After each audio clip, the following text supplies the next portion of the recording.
आणि येताना मला काय लोक विचारत होते, भाऊ जयाभाऊ मंत्री झाले, काय पण भविष्यात उपनगराधीश होतील, पण भाऊ आपलं काय, आपण कधी आमदार होणार आहे? अरे मी म्हणलं वाढदिवसाला आलो वैभव महाराजांचं, माझं कुठं काय विचारायला लागलं? पण मी परत एकदा सांगतो, जबाबदारीने सांगतो, पंचायत समिती, जिल्हा परिषद, नगरपालिका, नगरपंचायत ह्याच्या निवडणुका सप्टेंबरमध्ये होणार आहेत.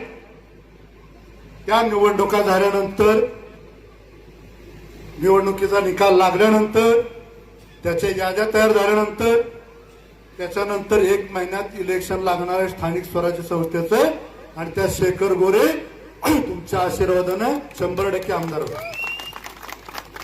हे असं बोलायचं नसतं, असं बोलायचं नसतं, पण मी जबाबदारीपूर्वक बोलतोय.